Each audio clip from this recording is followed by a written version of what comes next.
Hi, everybody, and welcome to Be in the Know, Table Games and More. I'm very excited tonight because this is way more than table games. I've had 14 phone calls today. They're talking about this interview like I was interviewing the Pope or something like that. So we got to get on to it. My very, very special guest tonight is, God, I forgot who it is. Oh, Roger Snow. Roger Snow. Okay, he's the senior vice president of, we really don't know what he's the senior vice president of, but he is one. I call him the Superman and the poster child of Sci Games. This global gaming powerhouse. He's the front man now. I mean, he's the thinker. Okay, he's also a writer. I think you're a philosopher from what what I've read, right? And anybody that hasn't read your articles is really missing some really good stuff. And he probably known more by the general public as the mastermind behind some of the most popular table games in the industry. Roger, welcome to Be in the Know.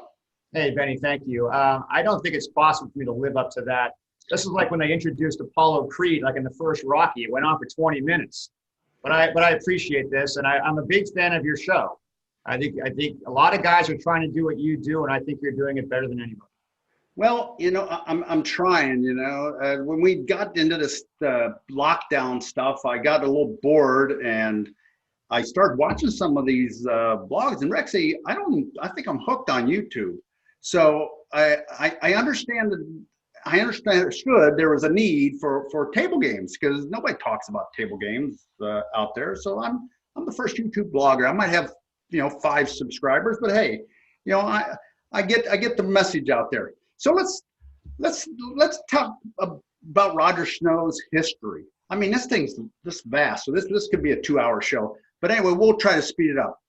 You got profiled in Business Week. You're a graduate of UMass at the Dartmouth campus. I think you got an accounting degree. Is that correct? Yeah, but I tell you what, that's just an indictment on the Massachusetts higher education system. If I did your taxes, you'd be in jail between Wesley Snipes and Willie Nelson. Yes, I am not an accountant by any stretch.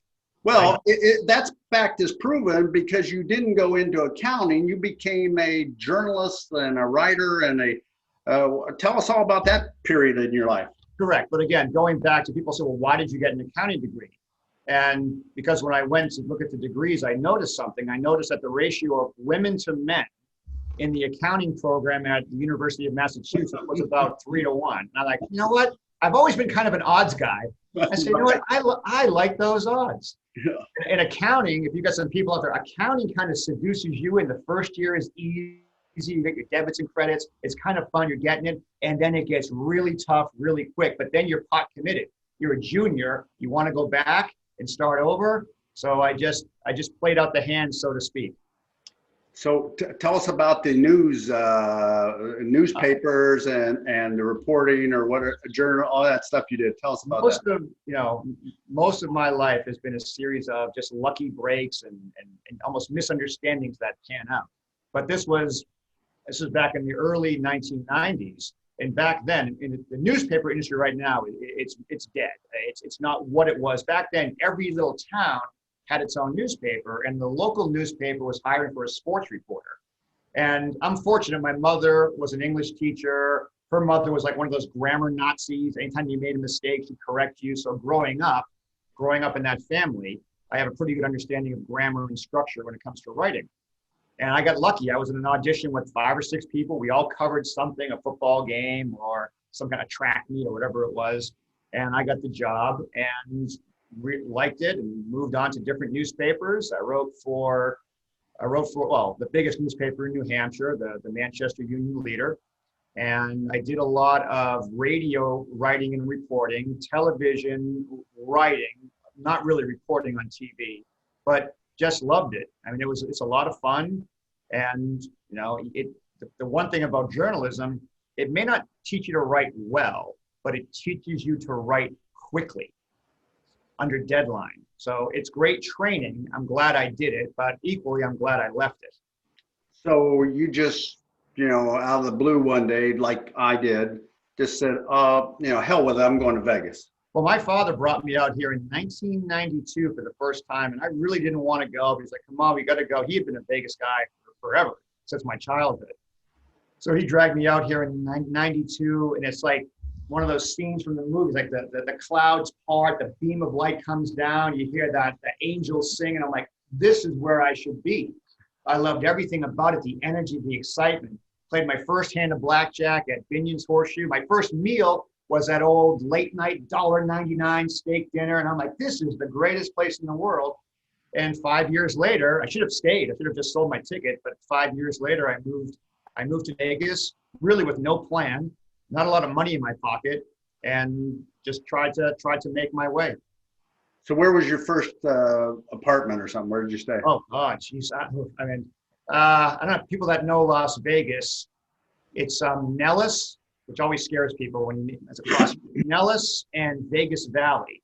So it's kind of near, for the golfers out there, it's kind of near Royal Links Golf Course, but it's not exactly the high rent district. Yeah, I was in my first few days were at Motel 6, so you were maybe this much above. Well, dude, let me tell you something. My first week there, my car got broken into. My third week there, my car got stolen.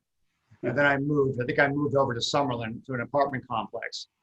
But yeah, I was very lucky. I got a job. I went to dealing school and never could get a job dealing. I took a job at the Mirage, because when you're not making money, you burn through it pretty quickly. And Diana Hewitt, who a lot of people may know, Diana Hewitt was in charge of the pit clerks at the Mirage.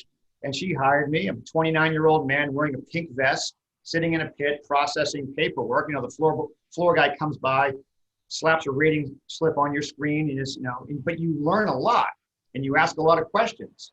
And that's a big part of it. It's like, don't forget, this is 97. The Mirage was the nicest place in town. It's probably still in the top 5. It's gorgeous.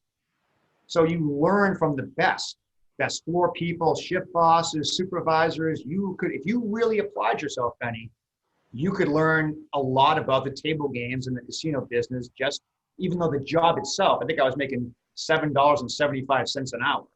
So you weren't raking in the cash, but you were going to school for free. That's how I looked at it. There's no doubt about it. You know, I beat you here by several years, but I worked one of my jobs, probably the most impactful job. I worked at State Line at Whiskey Pete's. Oh yeah. And every bust out, everybody who'd blown a job everywhere else in the state ended up down there. And so, but it was some of the greatest minds and casino guys that I've never met anybody like some of these guys to this day. And they taught me more in that 5 years on the border than I would have ever learned, anywhere else. And that's what you're talking about. Back in the 90s, people still really had a lot of pride in dealing.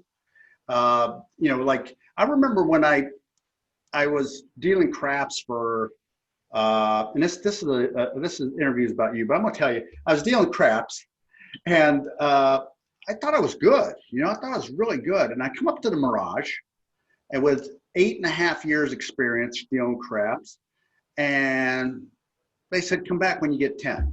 So that's how serious it was. You didn't fake it till you make it like you do now. And you get 6 months in, you could be dealing at the Mirage right now.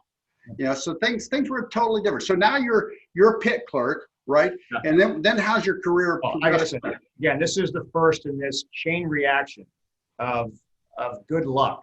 There was a gentleman named Bill Bingham, and a lot of people may know Bill. Bill, I think, may have started his career in Lake Tahoe, but he was the vice president of table games at the Mirage, went on to be the vice president of table games at Bellagio, and I worked for him there as well. And he had an opening for the casino administrator job, which is kind of a bit of a gopher, a bit of an analyst, a bit of everything. It was one of these jobs where, as it turns out, you can kind of make it your own. And I think I have a pretty decent analytical mind, and that's what I did. But I went up against, I hadn't even passed my probation yet. I was only there a couple of months, and the job came open, and Diana Hewitt, who's awesome, she said, apply for it. You go in. And here's what I think happened. You look back, and it makes sense, because I beat out people that were probably more qualified and had been there longer. But Bill had this department newsletter. He was so proud of this department newsletter. It was really well done. 16 pages every month, It was really well laid out. And I think he hired me as the ringer so I could do the writing for it. So looking back, is I don't know how I beat these other people out, but thank God I did. Again, a job that paid, I think my starting pay was maybe 24, 25,000. And this is 1997, which wasn't a lot of money even back then. Maybe in 1897, it would have been a lot of money, but it didn't matter. I was hanging around with the VP of table games, and I was meeting guys that, Paul Weintraub, who ran the Baccarat room, Tom Newman, Al Pilatini, all these people that I idolized, and you're working with them and you're learning. So again, it's like now you went to Yale for your undergrad, now you're going to Harvard for your grad. I mean, it was phenomenal learning. And the 2 years I spent, 2 years, maybe 2.5 years I spent working with Bill were, probably the most formative of my career. Well, you're spot on with the casino administrator position. I mean, that position is a workforce position and it's a learning position all at the same time. I mean, a lot of guys like me, we couldn't make it, and we would look horrible at our jobs if it wasn't for our administrators. But it also, they get the exposure to things that the managers don't get. Anybody in the back of house don't get they get the vendor, back and forth, the accounting of the department, the equipment, all that stuff and they get to meet people, just like you said. And that's where it all starts, rolling that ball and getting to know people. My administrator met you out there a couple years ago at G2E. She would never got to do that if she wasn't, my administrator. So that's a big deal. So now I will tell you something though. This is, I know a lot of the folks that watch this, they're high level people in casinos, and maybe you don't think about it, but I started at the bottom at the Mirage, and it would mean so much to me. This guy named Tom Newman was a shift manager. He'd come over, talk to me, how you doing? And I'm like, oh, this guy's talking to me. Yeah. But maybe you don't think about it when you're high up because you forget. But these words of encouragement, just this acknowledgement, it lights a fire inside. And I was a frontline employee. It lit a fire inside of me that someone like in your position running the joint knew my name, and it wasn't just because it was on my chest. I mean, this is so simple and it's free. Doesn't cost any money. You don't have to have a program inside your company, but just acknowledgement, encouragement. It lights a fire in people.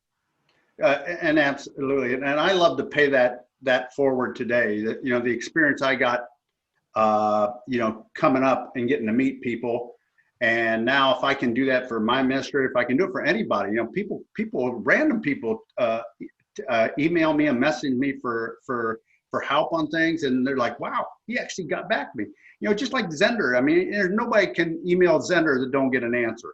I mean, he's the most down-to-earth guy, but man, people meet him and they're like, oh my God, I got to meet Bill Zender.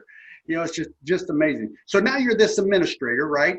And and you spent the time at that. So how did that translate into now you show up at Shuffle Master? Well, this is the second lucky break / misunderstanding. You remember the old TV show Three's Company? Yes. Well, I was not allowed to watch that when I was a kid. It was too risque back in the late 70s, early 80s. But if you ever watch that show, every plot is based on a misunderstanding. Somebody overheard a conversation wrong, and then hilarity ensues. So this has happened a lot to me in my life and in my career. So I left Bellagio in December '99, and I went to work at Paris Bally's, the two casinos across the street.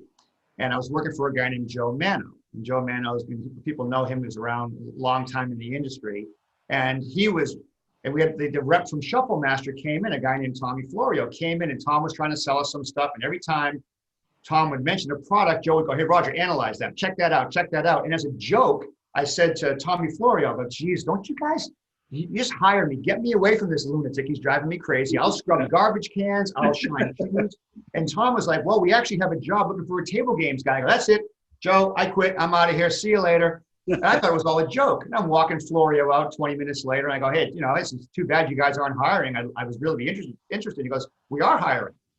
Really? So I misunderstood, but it worked out. And I met, I interviewed with some of the guys from Shuffle Master and was very fortunate to get hired there. I think that was May of 2000. So what did you do when you first got there?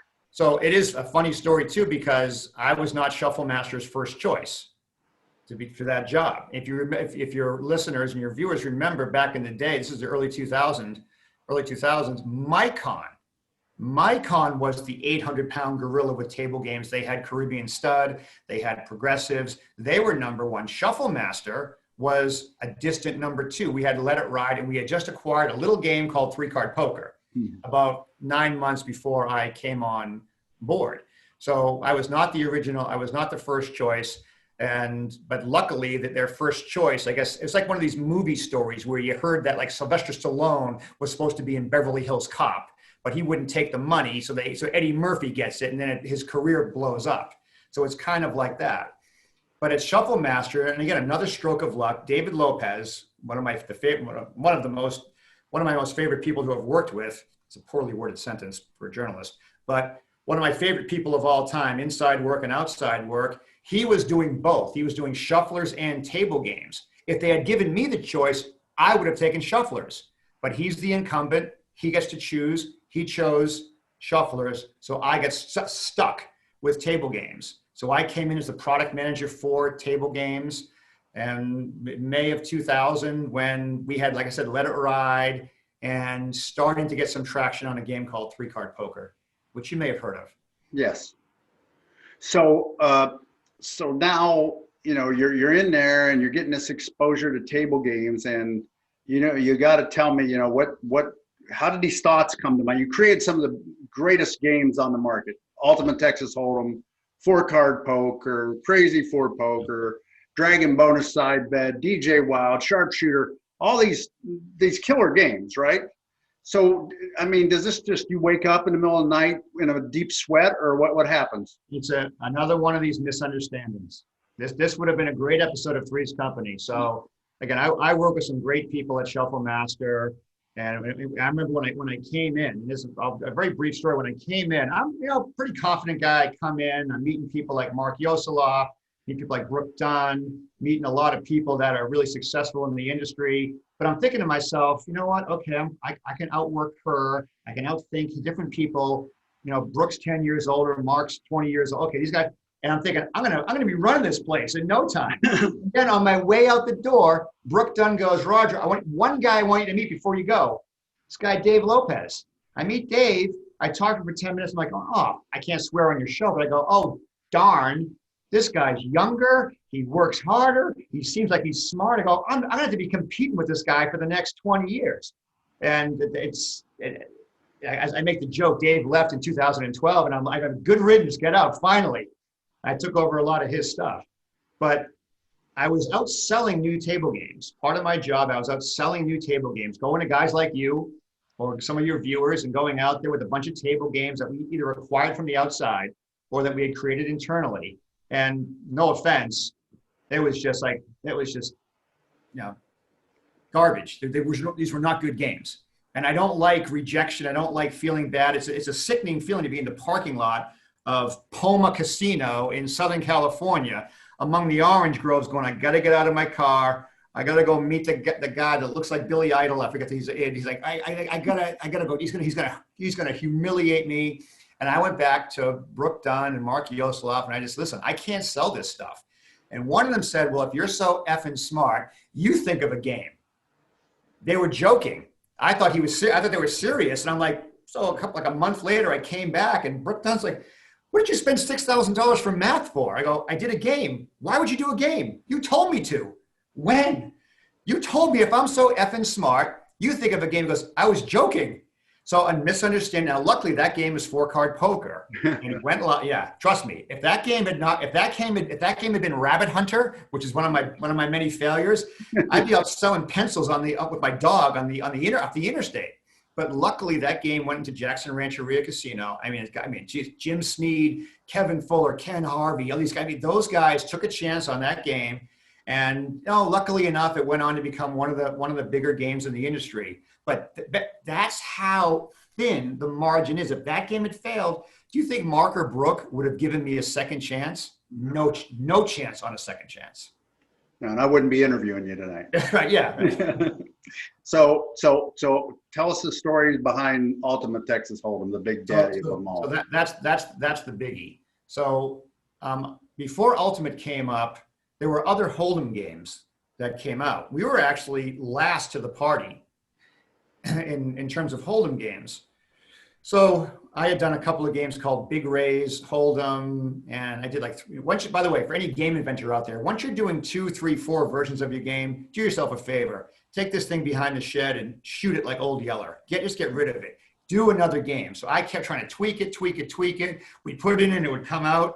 Mycon was very successful with Texas Hold'em bonus. And I remember being on an airplane flying back from Biloxi, Mississippi to Las Vegas, thinking about Mycon and Texas Hold'em bonus and banging my head on the window saying, I can't believe these guys have a better idea. I can't believe it. So I went back to the drawing board, came up with this concept. There's a little known fact that only a couple of people in the world even know. There's a gentleman named Ophir Ventura who was a consultant, really good game creation type of guy. You may have never heard of him, but he's super smart, super innovative. And we would get together and consult on things. And I read about this. He had an idea for something similar about this, being able to bet more if you bet early. It's kind of like Let It Ride, where you can take bets back. Mathematically, it's the same, but we were working on some things. And actually, I think Shuffle Master ended up giving Ophir some money on Ultimate Texas Hold'em because of his contribution to it. So the game fell in pretty quickly. And it was like, what doesn't Texas Hold'em bonus let you do? Texas Hold'em bonus makes you bet right away. I said, let them check to the end. And the betting structure of ante and a blind bet was already done on my game Crazy 4 Poker back a few years before. So the betting structure existed. And I said, I want to let people check all the way to the river. And I want to let people bet more if they're willing to bet on limited information, which is why you can bet 4 times before the flop, 2 times on the flop, and only 1 time on the river. So if you're aggressive, you can play the game aggressively or passively.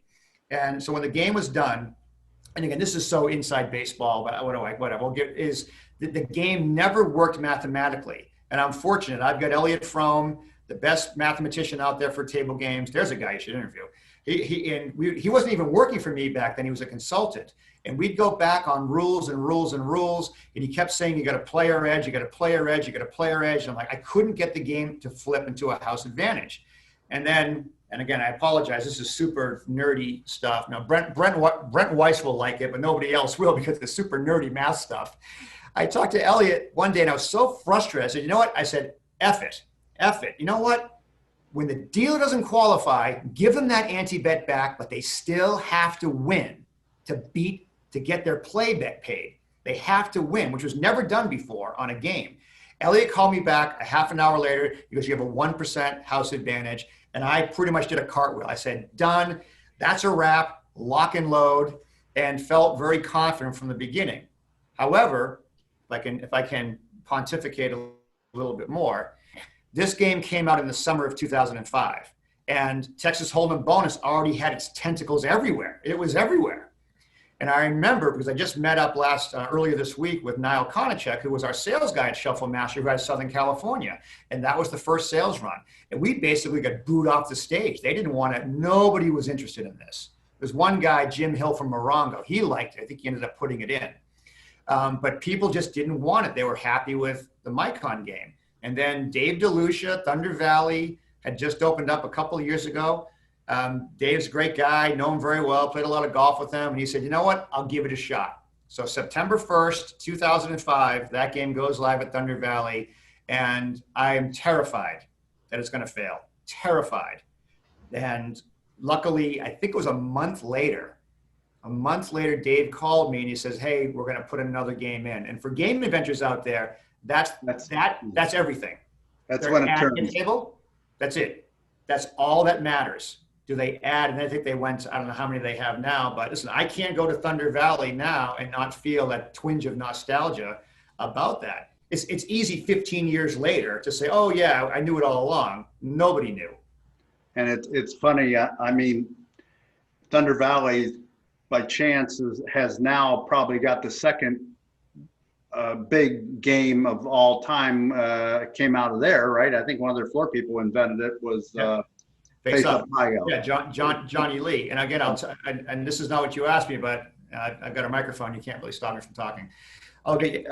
What I love about our Shuffle Master Scientific Games is, we take as much pride in games that we acquire as much as we do games that we invent. So Johnny Lee, who was a shift boss at Thunder Valley, he came up with this game. Our sales guy, Dan Kabbalah, saw it on the floor, called me. I flew up there and I saw this thing and I said, holy smokes, this thing is a monster. It's really, and I'm sure a lot of your viewers have this game, it's really a utility device described disguised as a table game, because it speeds the game up dramatically. Oh yeah. You see, you get it on the floor. 33%. 20% more hands an hour. Yeah, I was the first install east of the Mississippi by a few weeks, and I put it in, and it was in a week, and they were demanding a second unit. And now the game, it's below $50 here in my region, which may not do it somewhere. On the weekends, we run a second one at 100. It's just crazy. But getting back to Ultimate Texas Hold'em, that was a time when Texas Hold'em and poker was going gangbusters. I always talk about Ultimate Texas Hold'em. The layout kind of looked like the cockpit of a 747. Yeah. I think if it would have been 5 years sooner or 5 years later, I don't know if it would have gone, because I think simplicity attracts new players.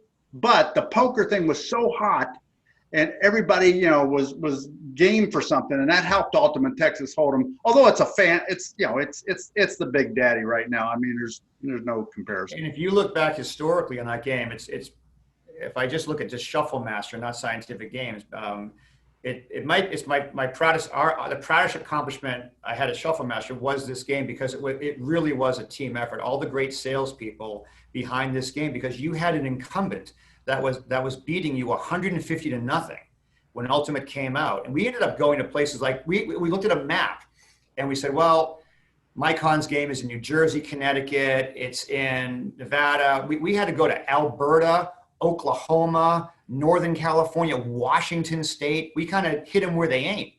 And there were just some great salespeople that got that game off the ground. And it blew up. It took about a year, and then at a certain point, you just knew it was just going to demolish everything in its path. But it never would have happened without that great team behind the game. Well, it's always, I'm a wannabe table games inventor myself, but we've got two at the property here. It's doing really well. But I kind of relate it back to Elton John. Elton John, he never wrote a lyric in his life. So right. there's always somebody writing the music and somebody else, bringing the lyric in. And that's the same thing with a lot of these table games. You can come up with the idea and the bones of it, but it might be your math guy who brings it together for you, or it might just be somebody out of the blue. It says something that makes that difference to where it's a winner. Yeah, and again, this is it's funny. This is survivorship bias. You rattled off the games that I created that are successful, but I've got more failures. I mean, there's a graveyard full of dead games that I created, and I'm fortunate. And I hold these individual game developers in much higher esteem than I hold myself. So people like Jeff Hall, I think of course you know Jeff, and even Derek Webb, 3-Card Poker. They were out there operating without a tightrope. I've had this massive machinery behind me of compliance and of legal and of sales admin and of marketing. So I look what they do as the degree of difficulty. I could fail. Jeff Hall can't fail 5 times in a row. I was afforded that luxury because I worked for a very big, a very strong company. So, it seems like to me, so Face Up was the last big monster that's come out, and we've kind of gotten into a rut the last couple of years. Nothing major's come out. Have we squeezed out all the good ideas out of table games? Are we going to end up like the movie industry and just start doing constant remakes? Or do you think there's more life out there somewhere? there's more life out there. It's funny. I got a few games, and it's fun. No matter how many times I've done it, I do. I got an email from Brad Waldron over in Crown Casino in Melbourne asking me if I had any new games. I don't get all excited. Oh, I got a new game. You mentioned Elton John. You know what? He doesn't want to sing Tiny Dancer. He wants to sing the new song. Yeah. It's the same way with game inventors. And by the way, if given a choice, I would rather be Bernie Taupin than Elton John. I mean, I think he is as much of a genius as Elton John is. So we love doing new stuff. So I got a couple of new games. Jeff Hall's got new games. Ryan E on our team, he's got some new games. You've had Brent on your show. He's got new games. Somebody out there will crack the code, but it is tougher. And the patent landscape doesn't help. That the way that these games are they're not as protectable as they used to be, hurts development. My guys and I, we focus a lot on progressives. We got some Baccarat progressives coming out, got a roulette progressive coming out. Because it's unfortunate. It's like if you wrote a book, but you couldn't copyright it. Well, then someone else could just take it, change the title, change the name of the main character, and it's the same story. So it incentivizes people like us. And you see it all the time. I mean, there's copycats out there, and everybody's guilty of it. I mean, there's nobody here sinless. Everybody's out there copycatting. But I don't consider it a total copycat, right? You still got to make the game fly. So you got to have a name. You got to have a layout. So you're not totally copycat. You're putting some thought into it. And it is what it is, right? It is what it is. A lot of people competing for the same market, and it just is what it is. So you just mentioned progressives. I mean, how big and how crazy is progressives going to get? I mean, I know we got quick hits and must hits and things coming down the line with Atlas. What else could they shove into a progressive? And I'll tell you something. I'm glad you brought this up, and because again, it goes back to one of these. I love these little stories where history sort of pivots. And in this case, Shuffle Master was not in the progressive business. Micon monopolized it literally and legally because Micon had all the patents. But then Micon had that issue with Derek Webb, that lawsuit, and they had to sell off some of their assets, I think, to pay Derek. I think that's the story. I could be wrong, but they had financial issues. And I remember being in a management meeting in 2007, 2008, and one of the guys I work with, a guy named Josh Mars, who's over at MGM now, we were talking about, he goes, dude, you got to think of something here to, we've sold a lot of games. We got to turn that revenue faucet back on. I go, what? He goes, well, can't you add something onto the game and then they can pay for it a la carte, like a separate fee? And I go, what, like a progressive? He goes, yeah, progressive. That's how it started. It didn't start with a board of directors presentation or a big strategic initiative. Two guys in the chow line at an offsite just BSing, complaining about a situation. And one guy says to the other, progressives, he's like, yeah, progressives. And now it's easy, Benny. We look back, what a brilliant decision. We didn't know. We were terrified. With table games players, put yourself back, put your 2008 hat on. Besides Caribbean Stud, there were no progressives. It's crazy. So we started off with Fortune Pagao, and it worked, and we moved it on to the other games, Crazy for Poker, 3-card poker, and so on and so on. And then Ryan E came out with Blazing Sevens Blackjack, which was the 7th or 8th attempt that we had made. We'd failed the first 6 or 7. And now we look back, and it's not just us. The AGS is in this. Other companies are in this. And now progressives have become the growth. So when you ask me the question about table games content, you got to fish where the fish are. And right now, it's not necessarily about new content for the felt, for the game. It's about the progressive. And that's why it's going next. It's going on Baccarat, and it's going to come on roulette, and at some point, it's going to come on craps. All these progressives are going to be, you're going to have a wide area progressive one day. You've already got these whacks between casinos, like Stations Casino here in town. So that's the next frontier, the next land rush in table games is the progressive side. Yeah, and we broke the dollar barrier. I mean, I moved to $5. Everybody said I was nuts. Yeah. And I'm nuts to the tune of several $1 million. I'm not going to say what it was, but then I at one point I was the corporate VP for Jack Entertainment, so I had 3 properties, and every one of them told me I was absolutely crazy to do it. And like I said, it's multi-million dollars, and people don't even blink an eye. Once they realize that bet no longer pays not the low bet, you know, the winning bet no longer pays $9, but it pays $45. It's all over. It's Exactly. done. It's done. Again, I think another thing I'm very proud of the team here at Scientific Games is we do take cues from people like you, other people in the industry. We're developing a new product. We talk to guys. I'll talk to Brian Dorr over at Verona or Lance Allen over at Firekeepers. We talk to people, and you know, we sort of get, you know, some guys like you strong arm us into a decision. We're going to go to $5. Oh, are you sure? And then it blows up, and then we take credit for it. Yeah, I've lucked on, you talking about things that are a luck, you know, you guys had this little game called Trilux, and you know, Kim told me, you don't even want to look at this thing. Nobody likes it. I said, well, tell me about it, because I'm desperate for a 21+3, because Galaxy at that time was not licensed in the state of Ohio. Right. She says, yeah, but it's got this dealer envy, man. Oh, yeah. And I'm like, whoa, wait a minute. What'd you say? It has what? So you know, I was the first to install Trilux. Now you know how successful it's been. I mean, you're a table games guy, and I assume a lot of your viewers are. It bothers me. It really aggravates me when people look at table games as a bit of a, you know, horse and buggy type of stuff, old-fashioned, never changes. We just talked about things that have revolutionized this business, and even so, something like Dealer Envy, which is something else that Brian Yee from Sci Games he came up with. It's an automatic toking feature. When the players get a big hand, the dealer gets toked automatically. So you essentially turn the dealer into a commissioned salesperson on a high yield, let's be honest, a high yield bet. So that's a simple solution to an elegant problem of side bet participation.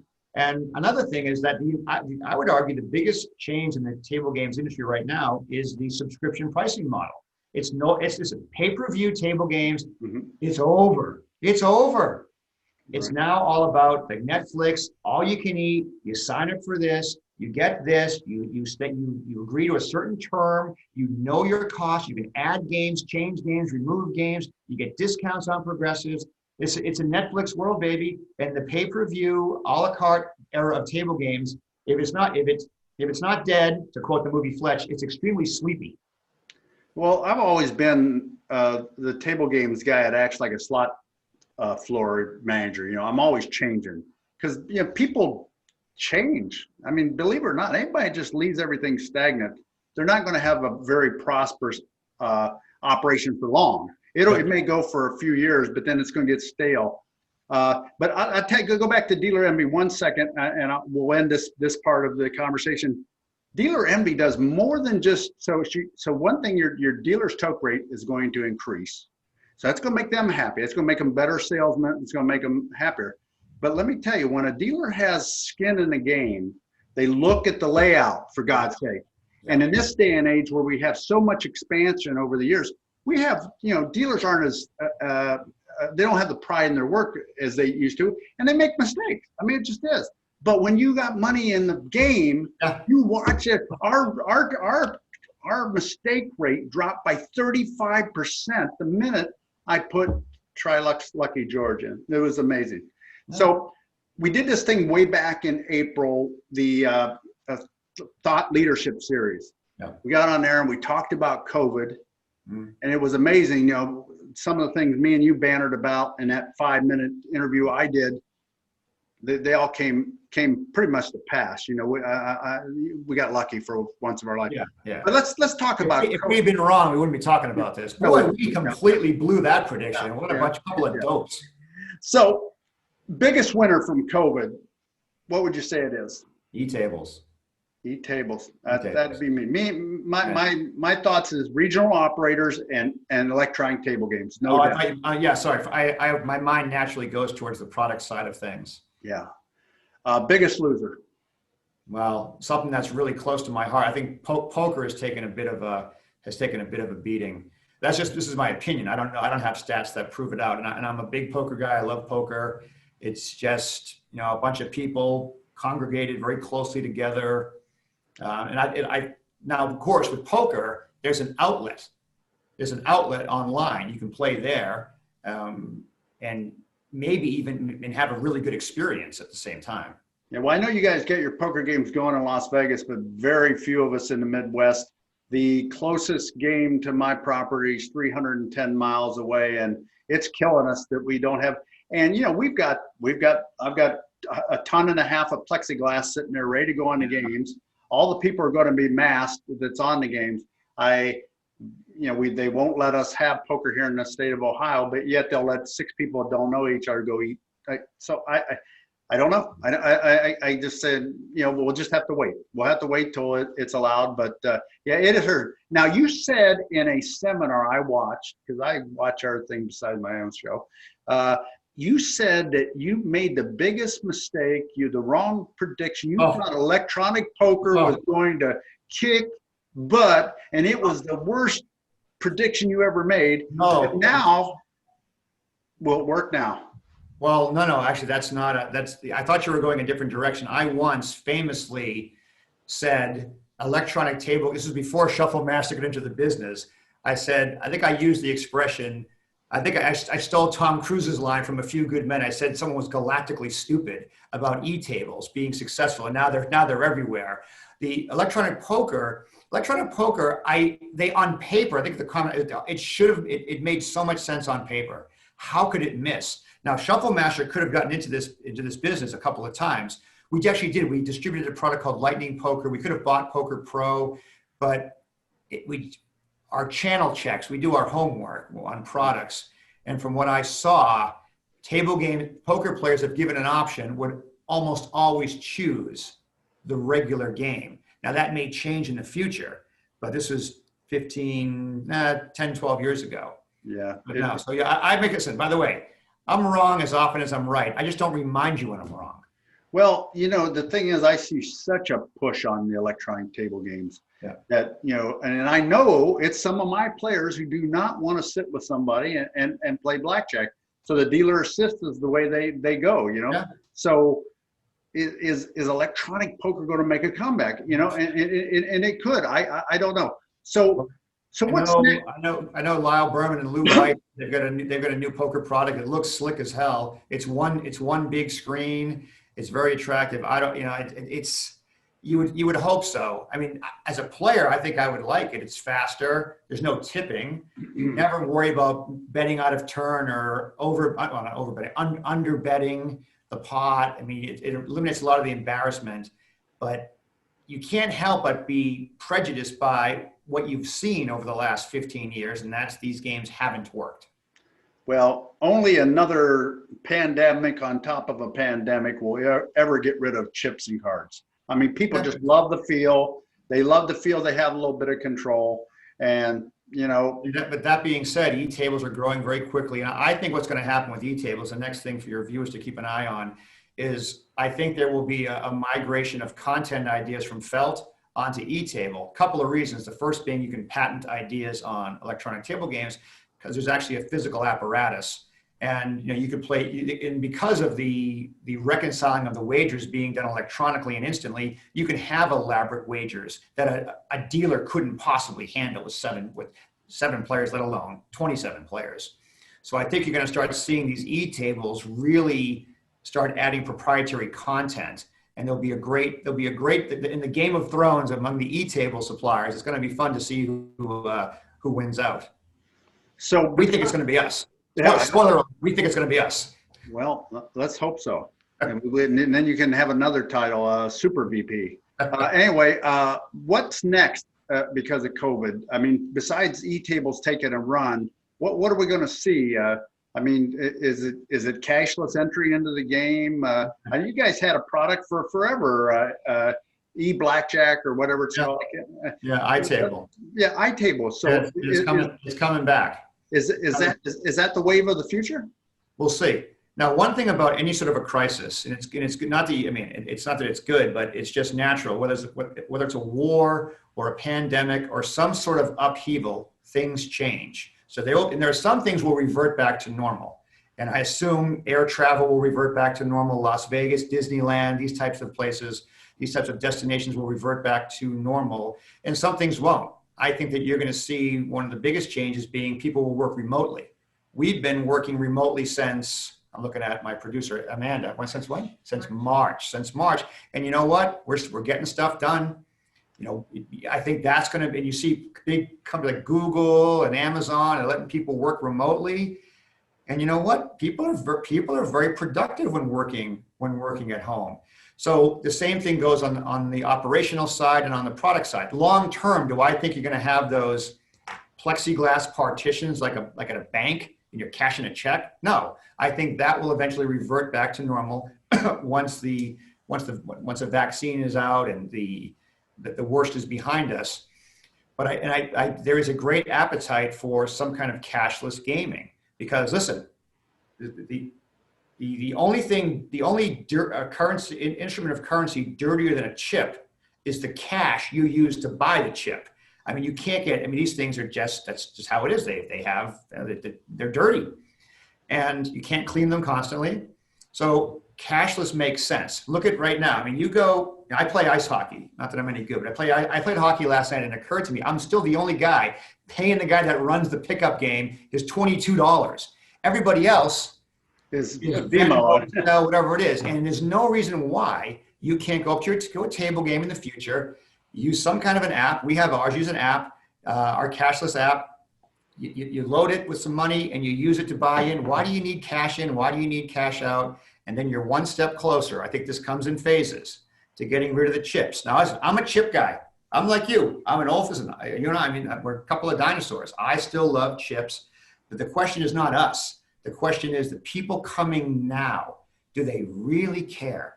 So our iTable, and I mentioned Lance and I mentioned Brian because we've been working with them, Lance Allen and Brian Dorr, on our iTable because we always bring a couple of offers into the mix on a new product. And we know iTable, which is chipless gaming, chipless table game. Still have cards, still have a live dealer, still the same game, but the stuff that you can do when you make the betting electronic, Benny, I mean, you can do any kind of crazy. So you've got a couple of side bets you've come up with. Mm-hmm. You could have an array of Royal Match, Bet to Set, Trilux, your side bets, whatever you want. And a player could bet 5, 6, 7 side bets. No dealer can handle that. It's not a knock on it. Nobody could. Well, there'd be no time in motion. No time. Exactly. You'd never get a handout, right? So, but it all pivots. It all comes down to one thing. Players. You can love the idea. I can love the idea. Amanda can love the idea. Ryan and I Rob Bone could love the idea. It doesn't matter what we think. It comes down to your players. Will they accept it? If they do, it's like a card shuffler. And to kind of bring this full circle, my first assignment for Bill Bingham when I was the casino administrator, this is crazy in hindsight. This is 23 years ago. Roger, we just put some shufflers over in pit 1. Can you analyze that and see if we've picked up any revenue or if we've lost the occupancy? What's happened before and after? Pretty simple stuff. We actually analyze that because if nobody plays a shuffler game, it doesn't matter if it speeds the game up. So it's perfectly analogous. iTable or any other new product, e-poker, whatever you want to call it, comes down to do your players and do your viewers' players, will they play it? If they do, all of that is unlocked. If they don't, then it's the world's most expensive drink holder. That's it. And you're absolutely right. And that's why I look at a lot of data on win per open hour. So I look for that. Yeah. I look for that signal that we're going the wrong way, and I hate to mention this, but, Let It Die was one of them for me that just didn't work no more. Okay. So anyway, you're dead on one thing you say about there's always an aftermath after a disaster or a tragedy. We'll never go through an airport the same way ever again and ever again. They're never going to write a loan like they did ever again. Ever again, right? And there's going to be aftermath to this. So I've been dying to ask somebody in Vegas this question. I keep forgetting. It's a very, very trying times in entertainment industry, which casinos are part of the entertainment industry, but they're open. And it bothers me to see all these brilliant people. I just looked on LinkedIn and I look at all, now they got this little green circle that tells you somebody's looking for a job. Oh. And I was looking today and I seen a couple people from the entertainment industry that, like produce shows or dance in shows, or these people are magnetic. They do things that I can't even do, and they're all on the sideline. They're sitting here, they're afloat in a sea with no land in sight. Yeah. Those who work at these clubs and conventions, what do you see changing for them post-COVID? Well, again, the old Yogi Berra line. It's tough to make predictions, especially about the future. And I will hazard a guess, as they say. I'm a believer, and again, I'll preface it by saying I could be dead wrong. I am a big believer that things will revert mostly back to normal. That it'll be more normal than it will be changed. A few things will change. People may wear masks more in public. They may work from home a lot more than they did before. But people will come to casinos. They're going to gather. They're going to go to concerts. I think there's going to be when the first time the NFL has a game and allows fans. I think people are going to go. They're going to go storming into that stadium. Same thing with concerts. Same thing with nightclubs. You didn't remove the appetite for it. You just put up a barrier of fear. People are afraid to do these. Not everyone. Some people right now. Listen, Sturgis. My father was a Harley guy. We went to Sturgis. Malcolm Forbes back in the day. It's a long time ago. They had the Sturgis rally up in South Dakota. People will just do it. This stuff comes back, and again, I'll say it one more time. I could be dead wrong, but I think it reverts. Those things revert back to what they were. Just time. It's going to be time. People look at 9/11. People were terrified to go into an airport, and all these things that you mentioned. You mentioned the housing crisis, and it is funny. But people that are getting their first loan now to buy a mortgage on a house should have been here 12 years ago. They just asked you how much money you wanted, and they gave it to you. So here's my last question of the night. There's lots of vendors struggling out there, even though some of their customers are hitting volumes and numbers that are year over year ahead. You know, some of these regional operators are just killing it. I was talking to somebody the other day who's 18 million above budget, you know, because they opened a few, you know, a month before some of the other regular state casinos opened, and they just killed it, right? So seeing all the layoffs that happened this week with, you know, MGM, and do you see a second wave of economic decline? Are they looking into a crystal ball or what? Because you know, if that's true, if there is a second decline, who's set up to survive and who isn't? Well, this is a really big question that might be outside of a lot of things are outside my area of expertise, and this may be one of them. But again, if you look at it, you know, financial markets look ahead. That's why, I mean, even in the throes of this pandemic, the stock market kept going up because the market looks into the future. And I've written about this. If you're an executive, you're the CEO of any of these companies, our company, if you're, you know, Matt Wilson or Barry Cottle from Scientific Games, and you're paid to look into the future and not make decisions based on tomorrow or next month, but 2-3 years down the road. So by nature, these folks are very strategic in their thinking. So they have to look forward. So they're anticipating something. They're anticipating some sort of drop off. Now, a second outbreak, I guess that could be devastating. I don't know. I don't like to root for bad news. That's why when I play golf and I hit a bad shot, I always look in the best area, hoping to find it. I don't like to look in the rocks. I'm hoping I get a lucky bounce. So it's just my nature. But if you had some kind of a second outbreak, then yeah, or a second, what do they call it, the second wave, then yeah, and things shut back down again. I mean, it's potentially devastating. And again, I'm in Vegas. I live here, and it's funny. This is from what I see, and it's better to talk to. You could talk to someone like Josh or some of the guys from the corporates. I went out to dinner a couple of nights ago. I took my girlfriend over to Venetian, and you can sit any restaurant you want, any seat you want. But if I were to gone there last night, it's party time. It's become a bit of a weekend right now. It seems pretty weekend. And one of the casinos, I just saw this. Who was it? Someone said they're only going to be open Thursday, Friday, Saturday. I think it was the Link, the Caesars property, the El Dorado property. So right now, Vegas seems to have that wheelhouse of the weekend. It's the weekend wheelhouse. And eventually, I believe it will. I believe it's going to go back to what it was before, and it'll grow. People will forget this once there's a vaccine. People are social by nature. They want to gamble. They want to congregate. They want to socialize. They want to drink. They want to party. They want to do everything that Vegas offers, your properties offer. And once this shroud is lifted, they're going to come back in droves. There's my prediction. And I believe that as well. And you know, the thing that worries me more than anything about the casino industry, and I'm, you know, what I got, like 10 years, 15, whatever I got left in this business. I'll probably be in a cane dealing the big six at 90. I don't know. I just love it. I love it that much. Working in the party pit wearing a Speedo. Yeah, How about that? Yeah, I love it so much.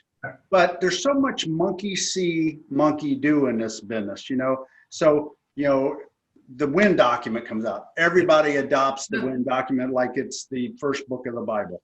And then you got these layoffs at MGM. And I think people were sitting there on the fence. And the minute the first guy made the move, everybody, I must have had 10 friends call me in the over this weekend, telling me that they just got laid off.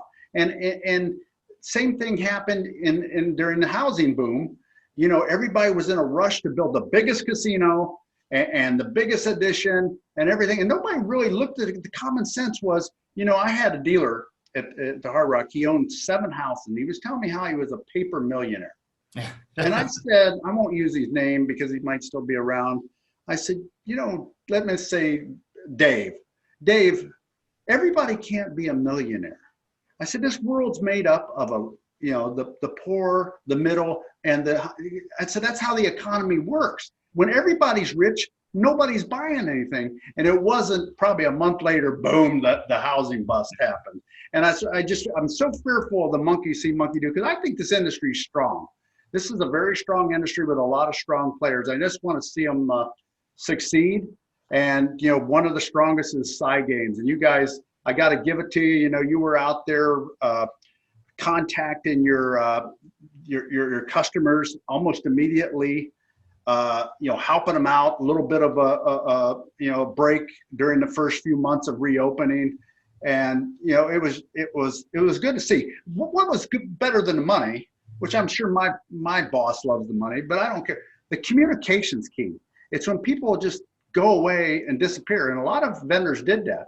They just laid everybody off, and you were dead in the water. You didn't know what, you know, I had a couple orders of equipment out there, and I didn't even know where it was at. I couldn't get a hold of nobody, but I could always get a hold of your people, even if they were working from home. So yeah, you're lucky. You've got Kim Miller's your account executive. She's great. I think she's been with us about 10 years, and she's one of the few that's been able to come in from another industry. I think she was in medical supplies or selling knives and forks or whatever she was selling.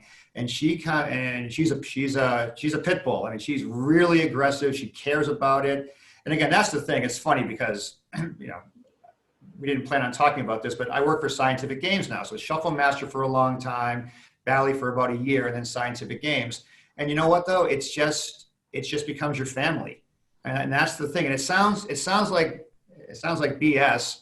But it's true. And I think you appreciate it more as you get older. When you're younger, it's all about you're building your career. It's about me. And then you get to this stage in your career, and it's about the people you work with, and you want them to succeed. You want them to kind of find their voice metaphorically. What can you do in the industry to help change it for the better? And I've been very fortunate at Scientific Games. I mean, it's a great company, great leadership. We've had quite a few changes. They care about the customer. They care about the employees. I mean, it really is. It's a wonderful environment, and it's not like one of these ISIS videos where they're making me say this. I mean, this is. I'm speaking from the heart. But we've got wonderful people that your viewers will never meet, and you know they're the ones behind the scenes doing the work. I always say this. You know what you want in a company like Scientific Games? You need 3 types of people, and they're all equal. You need the doers, the dreamers, and the disruptors. And not one group is more important than the other. If you just have a bunch of dreamers, you ain't getting nothing done. And you gotta have, so the doers are just as important. And so there's a lot of people, I mean, I'm here talking to you and I appreciate it, but I'm only here because of the great people we have here that, you know, looking at Amanda right now and the people that we work with in marketing and sales and product management and R&D and the executive team. It's a wonderful team to work for, and that's why I feel very blessed to be part of it. And when you say things like that about our company, I feel it fills me with pride because yeah, we care. We only succeed if you succeed. So maybe it's not pure altruism. We want and need you and all the other operators to succeed because that's why we're in business. I always tell people, you give me a nickel, I'll give you a quarter. You give me money for a card shuffle, I'm going to make you more efficient, or a game, or a slot machine, or a lottery ticket for the other businesses we have. So we're here because of you, and thank you for everything you do for us. We appreciate it. Well, you know what? I came into this business in the dummy up and deal era. Yeah, getting kicked under the table. And I had a ship boss kick. I think I told the story a couple times now, so people are tired of it. He kicks the podium so hard the door comes off, comes flying by my head, and he said, "I can't put you, man, Sam, I can't put you nowhere. You just can't win a bet." So anyway, but I see the whole evolution of the customer service and how important that is. I can have a dealer make a few mistakes, but if they keep the people in the seat longer, I'm going to make it. And that's where it comes to a company. I'm not going to say like scientific, any company that kicks ass in customer service and really pays it forward. And you know what? Hard Rock's got the greatest motto: take time to be kind. Stop what you're doing and just take time to recognize there's a human being in front of you. Because we're all electronically connected now, and we're so easily to get disconnected. But you know what? We could do a whole nother 2 hours on that. And we've already broke every rule, Roger, that a vlogger, too long, too wordy, too gone. But you know what? This was a fantastic experience. And I want to thank you so much for stopping in and spending this time with me.